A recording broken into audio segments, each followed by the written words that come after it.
Segundo o budismo, por que a gente sofre? A gente sofre porque a gente acredita em coisas que não existem. Mas não é só acreditar, a gente opera meio que automaticamente segundo um viés mental incorreto que solidifica as aparências, em particular essa aparência que a gente prefere nomear de eu. Então, qual é a solução para o sofrimento? É reconhecer que nunca teve essa entidade chamada eu, e que, na visão do Mahayana, mais do que isso, também as aparências todas que são reificadas por essa mente através de apego, aversão e indiferença. Então essas aparências surgem devido e se são fixadas através dessas três experiências, né, de apego, aversão e indiferença, e a partir disso a gente sofre. Então a gente medita sobre, a gente estuda e medita a vacuidade para entender que essas aparências são falsas, mas elas aparecem mesmo assim, né? Então, elas são falsas, daí começa a se usar uma linguagem assim, elas não têm uma existência verdadeira, elas têm são meras aparências. Ok. Porém, aqui nós estamos no pulo do gato aqui, quando a gente chega nessa conclusão, o que é essa conclusão? O que a gente faz com essa conclusão a respeito da natureza das coisas? Será que isso é suficiente? E mais do que isso, será que depois de obter essa conclusão sobre a natureza verdadeira das coisas e depois de estabilizar esse entendimento, esse reconhecimento, será que sobra uma ideia na nossa mente a respeito do que são as coisas, e a partir disso, com essa ideia, a gente reifica essa ideia? Então aqui a gente vai se livrar, o que eu vou falar nesse vídeo aqui tem a ver com se livrar a fixação do antídoto perante as aparências, que é o reconhecimento da ausência de existência inerente. Ok? Vamos ver se dá para falar sobre isso.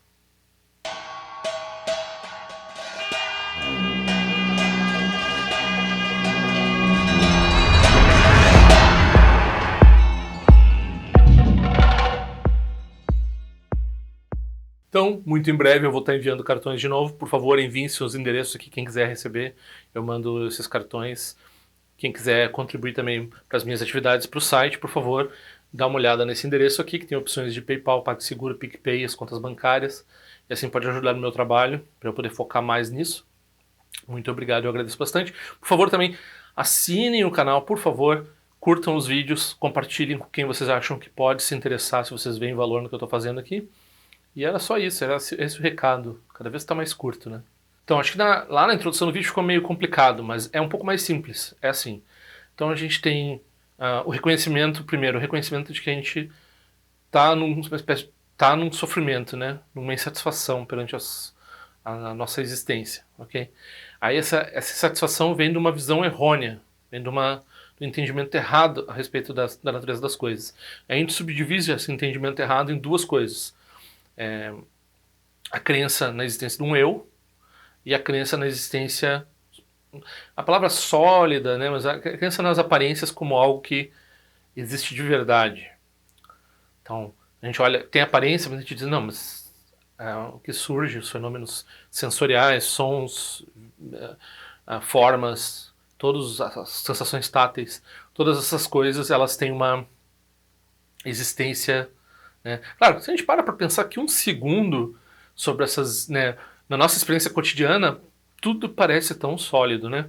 Agora basta, sei lá, tomar umas cachaça e vai para o hospital, alguém põe um remédio na gente, assim, a gente desmaia, né? Tá no outro lugar. Ou a gente dorme de noite, tem um sonho.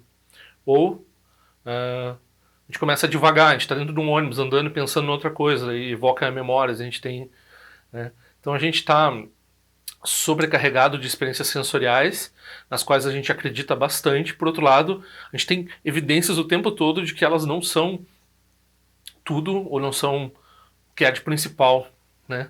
Elas têm... e daí se a gente vai analisar assim, não, mas eu sou materialista, tenho uma visão científica, ok. Então olha aí, o que é uma sensação tátil? A sensação tátil é quando, né, certos nervos aqui, sensores, encontram uma substância que tem elétrons fora, assim, daí tem uma repulsão, e daí tem, né, se é o ar, tem uma repulsão menor, ou a solidez do objeto é menor, daí eu consigo atravessar, eu chamo de ar. Aí se é sólido, bate assim, tem um outro... Então começa, né? O que é uma cor? Você tem uma grande discussão, né? Lá no curso de filosofia, brigavam comigo porque diziam que não, a pasta ser amarela, é lógico dizer isso. Eu dizia, grande coisa que é lógico dizer que a pasta é amarela. A gente sabe hoje em dia que a cor, ela depende, né, da luz. Então se eu estou em Marte, em Júpiter, Saturno, não, mas a gente está pensando só aqui na circunstância, né, assim, a gente não explica o fenômeno da cor. Então o fenômeno da cor fica no uso convencional. Então no uso convencional, óbvio, né, realismo ingênuo, a gente atribui cor aos objetos. A gente compra uma guitarra vermelha, uma guitarra azul, né? Então, como eles dizem, tem lógica. Mas é suficiente ter lógica quando a gente sabe que a cor, a experiência de cor, ela não é tudo isso, não é só isso, né? Então a gente sabe que cor é uma coisa que depende, né? Tem pessoas que são daltônicas. Pessoas que são daltônicas daí causam problemas para elas, mas não só isso. Tem o problema da qualia, né? Será que o que a gente vê como vermelho é o mesmo que o outro vê como vermelho, mesmo que a pessoa tenha né, um mapa de cor perfeitamente igual ao do outro, o que a gente vivencia quando a gente vivencia uma cor é inexprimível, inacessível a outra. Tá, já é uma faixa de frequência, mas o que a gente percebe com essa faixa de frequência, enfim, cor tem discussão assim, a dar com pau. Então, formas, assim por diante. Então, se a pessoa analisar rapidamente assim, a pessoa vê que aparências não são bem assim. Então, o budismo vai dizer parte grande do nosso sofrimento, a maior parte do nosso sofrimento é quando a gente acredita nessa coisa chamada eu, e daí a gente depois acredita nas aparências como sendo alguma coisa mais sólidas do que elas realmente são. Mas não é só as aparências sólidas, né? O próprio ar, os sonhos também, a gente toma como mais sólidos do que eles realmente são. Então a gente reifica, essa palavra vem lá do marxismo talvez, mas a gente torna real, né? Atribui, né? Fetichiza, transforma aquilo numa... E essa é a nossa tendência usual. Isso assim, a gente é evolucionariamente programado para fazer assim. Isso já é justificativo para estar certo. Não, não. Se você não quer sofrer, você aprende a fazer diferente. Ok. Todo mundo, mais ou menos todo mundo no Mahayana vai concordar com isso. Daí a gente vai entrar na prática, né? Então, a gente tem como a gente faz para transformar esse entendimento num cultivo, né? A gente vai meditar a respeito disso. Aí surge uma ideia aqui que é assim, ó, a gente está refutando a existência inerente, a existência própria, a existência independente, esse tipo de existência especial. A existência ingênua a gente não refuta. Claro, as coisas surgem, as coisas a gente se relaciona com as coisas e assim por diante. Mas essa existência que parece que nos prende, daí a gente vai ter uma grande discussão também sobre como isso é um copo alto que não vai funcionar se a pessoa pensar dessa forma, mas para nosso fator aqui a gente vai entender primeiro que tem essa questão de vacuidade, e a vacuidade é uma negação. É uma negação desse objeto que verdadeiramente existe, seja o eu, seja os fenômenos. Okay? Aí tem uma discussão também, eu já entrei isso em outros vídeos, se a pessoa acompanha o canal, dessa diferença entre o eu e os fenômenos de forma geral, e os dois tipos de refutação, que são dois tipos de refutação. Mas ambos têm um negandum, tem um objeto negado, né? Então, daí eles passam, tem um grande trabalho lógico, porque no budismo, quando você vai negar alguma coisa, você tem que estabelecer para negar. Então, claro, você está falando de uma coisa, quando você está falando de uma coisa, até os nossos oponentes, os hindus, eles vão dizer assim, se você está propondo o objeto para depois dizer que o objeto não existe, é porque você está propondo o objeto, pronto, acabou, deu, ferrou seu argumento. Então, né, como se fosse tudo sempre esse tipo de falácia lógica nesse sentido, né? Então, o budismo reconhece que quando a gente está refutando muito forte um objeto desse é porque a gente estabeleceu muito forte. E de fato tem dentro do budismo discussão dizendo que a gente acabou criando né, tem no próprio Farol, não, esse aqui é o 38º vídeo do Farol da Certeza, peguei vocês, né, vocês nem sabiam até agora, acho que não, se bem que tem farol no título, né, então já sabiam. Então, eu estou fazendo nós estamos na terceira questão, são 7 questões, então nós estamos quase no fim, talvez tenha mais esse vídeo mais outro, talvez 3 vídeos, esse mais 2, que tem a ver com essa meditação, né?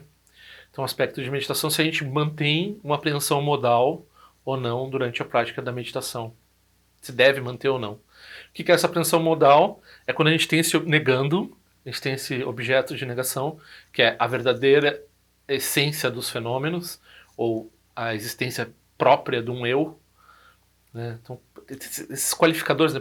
O negar o eu, negar a existência dos fenômenos. Aí, não, mas para aí, negar o eu, daí tem certos usos de eu, né? Quando você chama na chamada lá, eu, Eduardo, funcional, tem um uso justificado. Ah, não, então tá, é quando você está querendo dizer que o eu realmente existe. Então você começa a dar esses adjetivos, né? Esses advérbios, né? Então, e quando os fenômenos realmente, porque eles, claro, óbvio, eles aparecem, eles surgem. A gente tem essa experiência de ter fenômenos. Então a gente não está negando isso.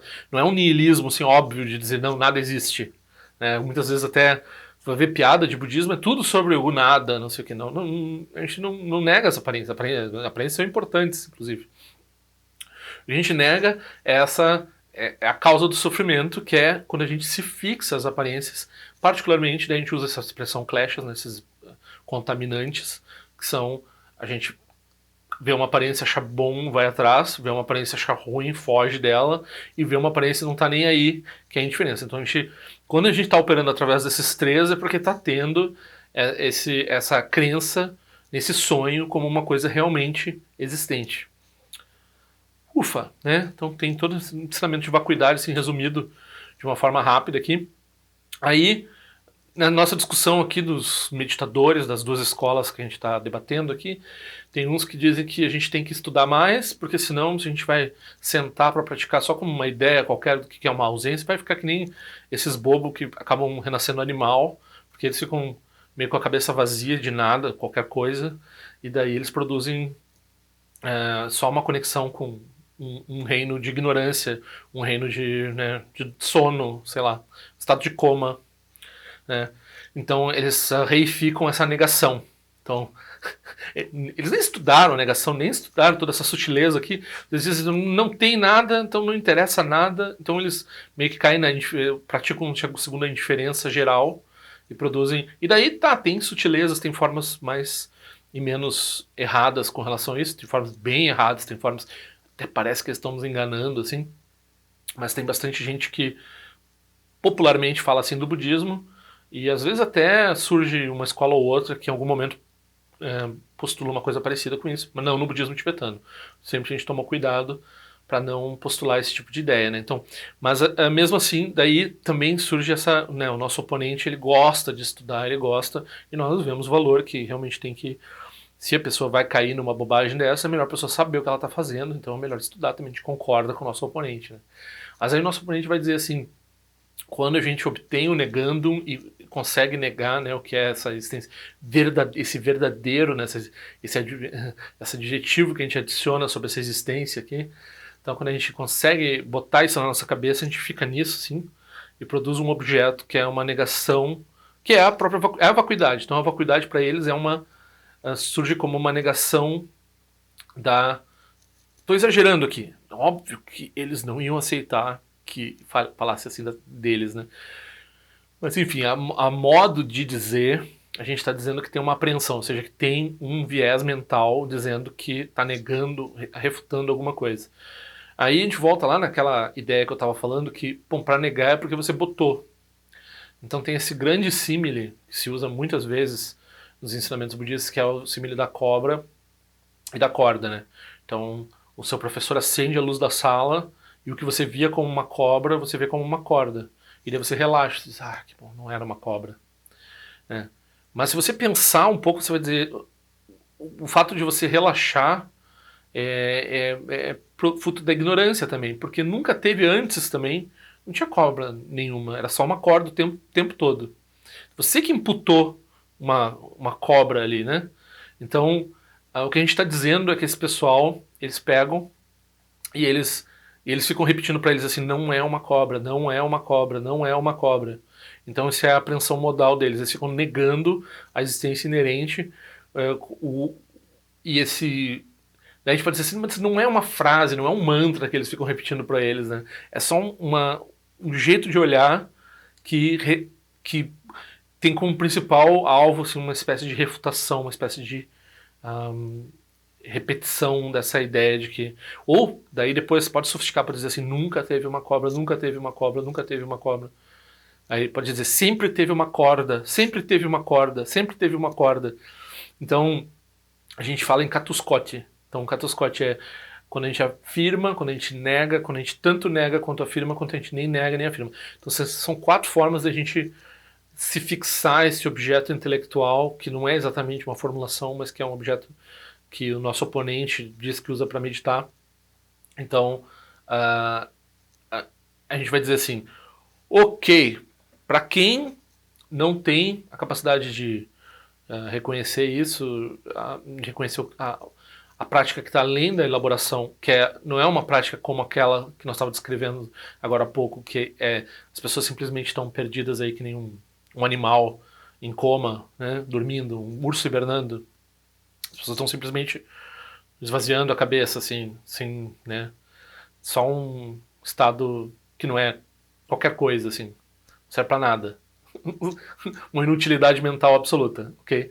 Então a gente não está dizendo que é isso, mas a gente está dizendo que quando a gente tem a visão correta, né, a respeito da natureza das coisas, a gente não precisa sustentar um catuscote, ou seja, uma afirmação, uma negação, tanto uma afirmação quanto uma negação, e nenhuma afirmação, nenhuma negação. A gente não precisa guardar um viés mental qualquer, daí a gente usa expressões como a união, né, de vacuidade e aparência, né, a união de luminosidade e vacuidade, essa união, essa confluência dessas duas coisas, esse é o estado de não elaboração. Então, aí não precisa efetuar nenhum tipo de processo intelectual. Aí, esse é o problema, né? Por quê? Porque quando a gente fala assim, não precisa usar uma apreensão modal, não precisa usar o intelecto a partir de certo ponto. Aí as pessoas dizem assim, não, vocês estão falando que nem aquele pessoal que medita que nem urso. Não, a gente não está falando isso, a gente está falando que se a pessoa fosse usada, aí o Mipa Rinpoche, ele é muito claro, ele vai dizer, se você quiser botar a apreensão modal também não vai perturbar a sua meditação. Não vai ser a apreensão modal, se você reconhece ela como vazia também, né? Então, se você tiver um conteúdo mental qualquer, ou até mesmo conceitos, ou até mesmo assim por diante, né? Daí tem que tomar um cuidado quando a gente fala isso, mas porque daí a pessoa pensa, então, de qualquer jeito eu estou fazendo. Não, mas tem todo esse cuidado de falar desse assunto, então a gente está discutindo nesse grau de sutileza aqui. E tudo tem a ver, claro, como eu estava falando lá, na questão de evitar o sofrimento, que é a fixação a um eu e fixação aos fenômenos, ok? Então a gente vai para os versos agora, 3.2.2.1.2.1. Quando você obtém certeza excepcional na ausência de verdade, então quando a gente está falando aqui truthlessness, ausência de verdade, a gente está dizendo além do catuscote, né? Então a gente não está nem dizendo ausência, né? Porque fala existência verdadeira. Então a ausência de verdade, a ausência desse problema com relação a tomar a existência como algo mais sólido do que ela realmente é. A existência de aparências, ou a existência do eu, o que for. Então, não guarda uma fórmula a respeito, não diz assim, vacuidade é uma afirmação a respeito das coisas, vacuidade é uma negação a respeito das coisas. Se tiver ainda isso, então não é a vacuidade mesmo. A gente vai dizer grande vacuidade daqui a pouco.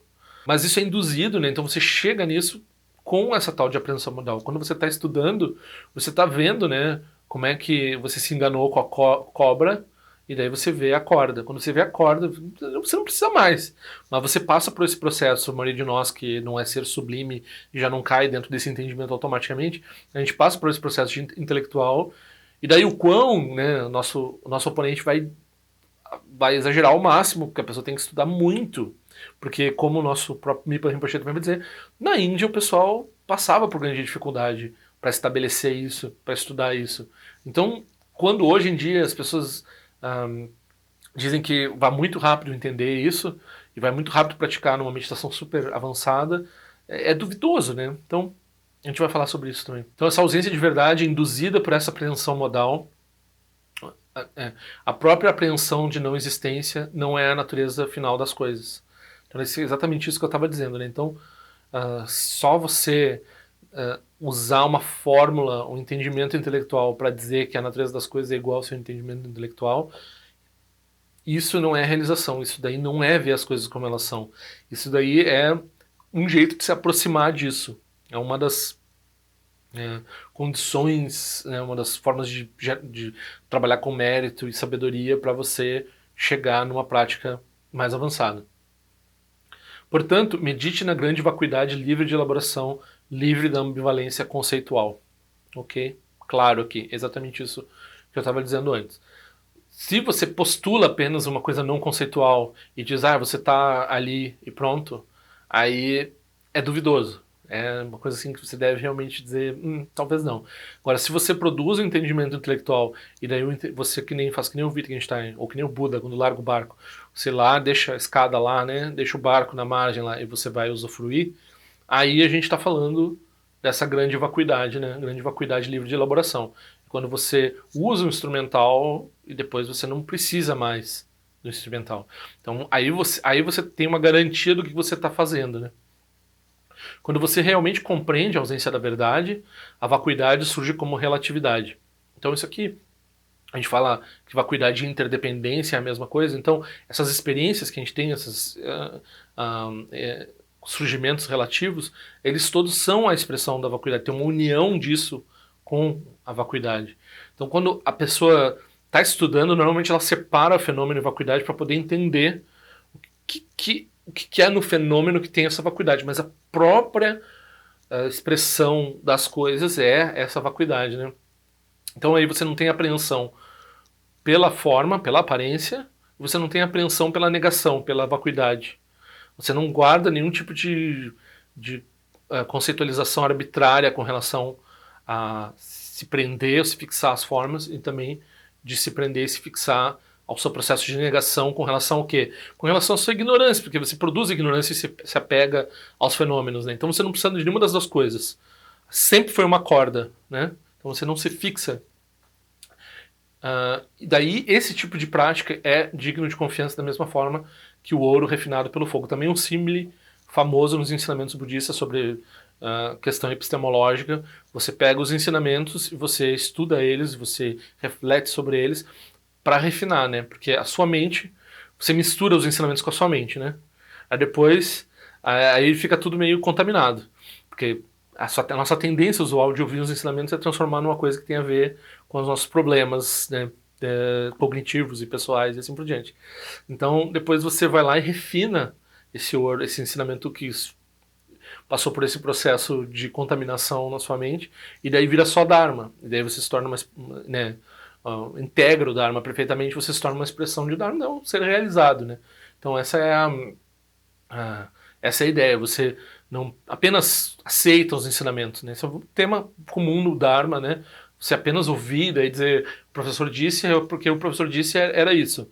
Isso tem uma função, principalmente quando a gente está falando de prática.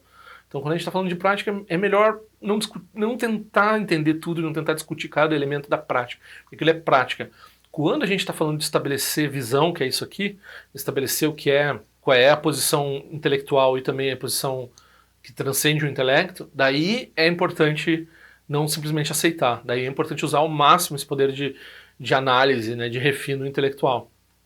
Então é importante entender bem essa diferença. Quando a gente está falando de pragmática, é que nem quando você vai no médico. Então quando você vai no médico, você pode ter um entendimento um pouco do que tal remédio interage com outro remédio, não sei o que, você não deve tomar isso com aquele, e assim por diante, mas quem sabe disso é o seu médico, né? Então você não vai ficar discutindo com ele nesse momento que você não fez medicina, você não entende toda a farmacologia da coisa, entender tudo aquilo que você está tomando porque você está tomando. Então você está fazendo tratamento, se você confia no médico, você faz o tratamento de acordo com o que ele prescreve, e se você entrar na espiral do Google e ficar estudando e tentando entender, talvez atrapalhe o seu tratamento. Então, quando você está aplicando certas coisas em termos de meditação, daí você não discute, na prática mesmo. Agora, quando você está estabelecendo visão, quando você vai lá estudar medicina, quando você vai lá saber o que você fez, aí você realmente daí destrincha tudo.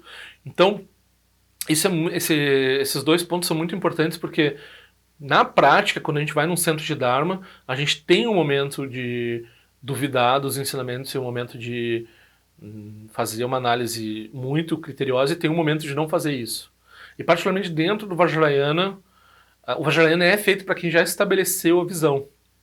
Então, claro, hoje em dia a gente sabe, as pessoas não chegam com um treinamento Mahayana completo no Vajrayana, então é evidente que elas não vão ter uma visão estabelecida, e é evidente que são coisas que até os lamas falam bastante, que tem que fomentar isso nas sangas, para as pessoas entenderem o que elas estão fazendo, porque elas fazem muito sem entender. Então as pessoas se engajam e elas vão na confiança, e isso funciona, mas quando surgem os obstáculos, daí a pessoa não sabe por quê.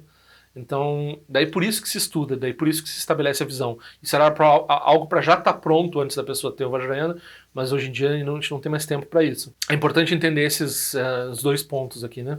O ponto da prática e o ponto do estabelecimento da visão. Então aqui, claro, a gente está falando exatamente da confluência aqui, da onde que vai, né? Até onde vai, tu vai usar a análise e até quando tu vai parar com a análise, né? É um pouco isso, mas aqui no extremo, né? No ponto extremo da meditação. Então, 3.2.2.1.2.3, embora essa questão seja extremamente profunda, embora essa questão extremamente profunda tenha sido reconhecida pelo esforço persistente dos grandes yogis eruditos da Índia e do Tibete, meus pêsames para aqueles idiotas que acham que ela pode ser reconhecida num instante. Eles seguem minados de dúvidas. Então, normalmente a nossa tradição é acusada de ter essa visão instantaneísta, subtista, né? Que a pessoa recebe uma bênção aqui e daí logo ali já está atingindo a realização. Porque isso com alguns seres extraordinários acontece. Então não é para dizer que não acontece nunca. É muito, extremamente... Não dá para pensar que você vai ser esse tipo de ser, né? Então a maioria de nós precisa estudar, precisa praticar, precisa passar por um processo. Talvez não vai ser...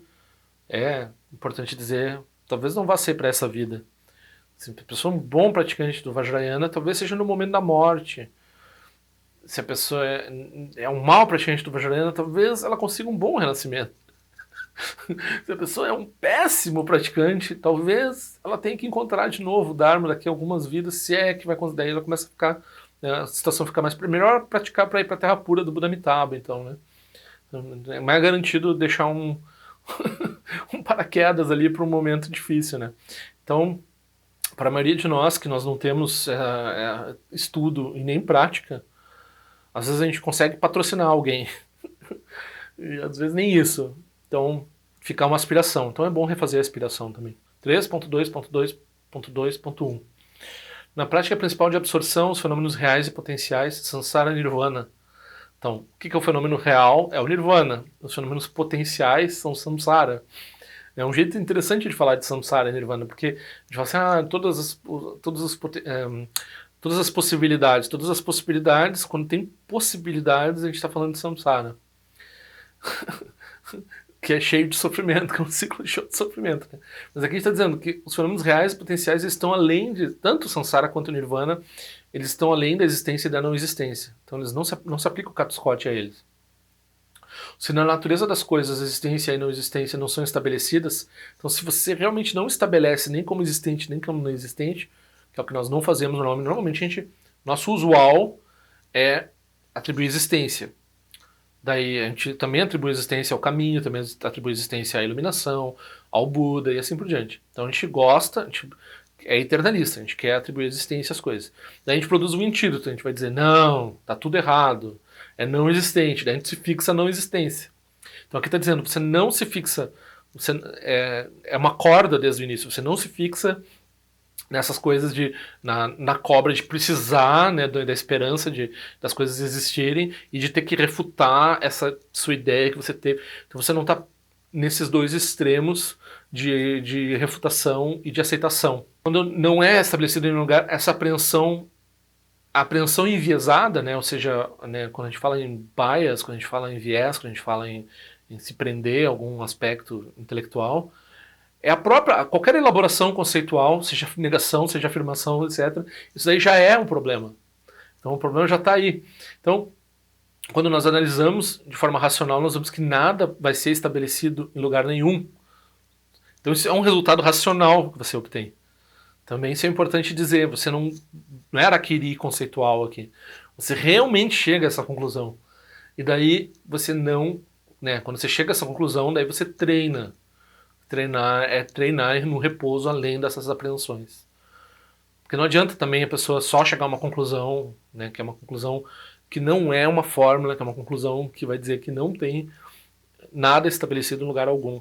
Né? Truthlessness, ausência de verdade. Quando chega nesse, sem visão, né? A visão além da visão, sabe? Parece Thundercats, mas a visão além, né, de qualquer visão particular. Então você estabeleceu a visão. Aí não tem apreensão modal e não tem nenhum tipo de apreensão de qualquer tipo. Aí você está com a mente livre, daí você cultiva isso. Isso é aí você estabiliza isso. Né? Então isso é a prática de meditação, nesse nível aqui. Claro, a gente está falando aqui de uma coisa bem avançada. Então você, nós vamos lá, nós somos no shamatha, nós estamos aqui tranquilizando o corpo para poder entender essas coisas aqui, né? Afinal de contas, isso aqui não é uma coisa muito fácil de entender. Então a gente está botando as energias no lugar, assim, do corpo, né? Fazendo uma coisa meio paliativa, assim, para conseguir ouvir os professores, conseguir ter motivação de ouvir, ter interesse, ter uma mente aberta o suficiente para ouvir e assim por diante, né? Então nós estamos nesse nível. Quando a gente vai estar falando de uma coisa muito, muito, muito fantástica, chegou a conclusões a respeito dessas coisas, daí a gente vai para esse tipo de prática aqui. Porém, se analisamos a natureza da liberdade perante os quatro extremos são o Cato Scott, né? Afirmação, negação, nenhuma das duas, e as duas, né? Tanto afirmação quanto negação, nem afirmação nem negação. Então a natureza da liberdade é livre perante o Cato Scott. Então isso é a certeza, isso é o farol, é isso que a gente está falando quando a gente está falando aqui. É quando não se aplica o Cato Scott, quando você não precisa aplicar um antídoto de um contra o outro. Se você não está afirmando, e daí você tem que negar porque você está afirmando. Você está negando, e você tem que afirmar porque você estava negando. Então, né, quando você está ainda preso nesse tipo de conceitualização arbitrária, mesmo em termos do Dharma, porque o que a gente faz, né? A gente percebe que a gente está afirmando, então a gente vai lá e nega. Então a gente percebe que está negando, muito niilismo, então a gente põe o eternalismo. Então a gente vai até chegar a um ponto de não precisa, né? Não precisa aplicar antídotos porque a corda sempre foi uma corda. Não teve cobra nenhuma em lugar nenhum, em momento nenhum.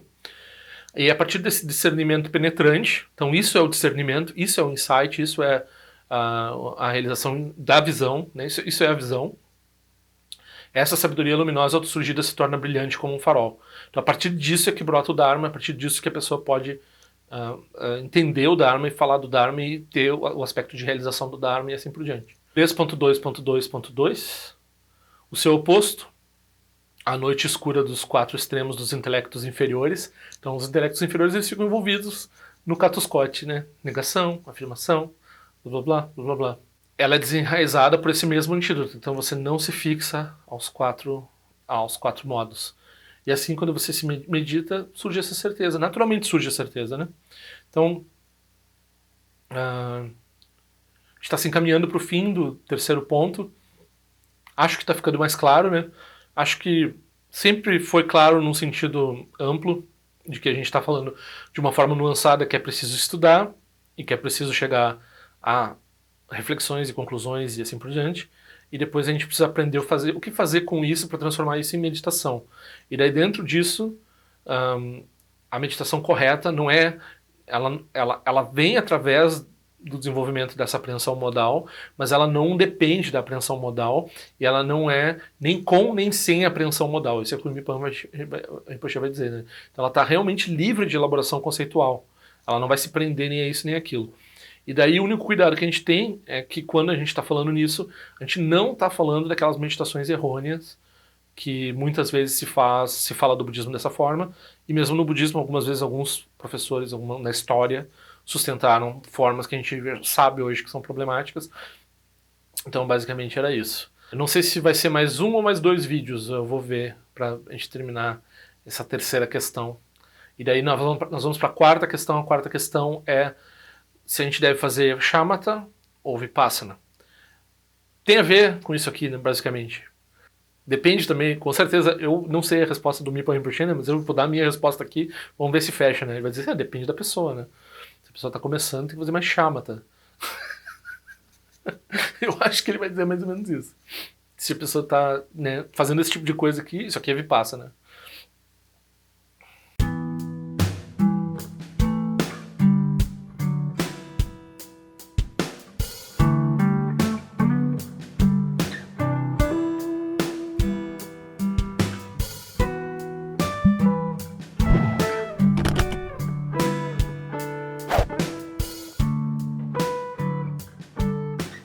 Ei, não esquece de se inscrever no meu canal, é importante para mim. Clica na sinetinha para receber a notificação e se quiser se inscreve no meu boletim informativo de forma que eu ando fazendo, o que eu ando pensando. Também para contribuir de alguma forma com esse canal, esse é o endereço. Eu espero que em breve nós nos vejamos na prática do Dharma. Ao longo de minhas muitas vidas e até este momento, todas as virtudes que tenho alcançado, inclusive o mérito gerado por esta prática e todas as que vier a conseguir, ofereço para o bem-estar dos seres sencientes. Possam a doença, a guerra, a fome e o sofrimento diminuir para todos os seres, enquanto sua sabedoria e compaixão aumentam nesta e em vidas futuras. Possa eu claramente perceber todas as experiências como sendo tão insubstanciais como o tecido do sonho durante a noite e imediatamente despertar para perceber a manifestação de sabedoria pura no surgir de cada fenômeno. Possa eu rapidamente alcançar a iluminação para trabalhar sem cessar pela liberação de todos os seres. Nirawe Korajinga Sumpano Neoma Lundi Kwene Tirezi Wante Jinja Soiza Peka Jarpa do Tenjote. Om Soati Jamin Champene Jirasawa Conchato Zio Zetai Bai Mediano Jutu Piamania Jogi Sasunda do Tenjote. Time Kwene Pema Sambao Sasura Jese no Pai Garjuan Shujuku do Pegu Kose Destintes em Darshinju. Jigmetu Jutru Panangue Wachatungo do Pateno Muyengi com Pamalora Sanelundo Tileta do Tenjote. Pemejasun Pemerisu Jepemetan Lati Kusizuruan Pemoncho de Droma de Sojino Nibe Melunde do Jote. Nenjoane Chimpote Paiuri Nebadan de Basipechambundan Conseja Sentenjote. Kusun Sanjaguru Rinpoche do Condado de Wachimbo Jabartia com seu tutor da Poça Sol, Depson Chinchilapto Sushi, não se mueve de chuva, dançam balão de do Partingelo, uma rumba zaguru pema cede, que loja som de lote, exalinha, som de papel, do Jushu Sung, não guarda midral do Sungele, show.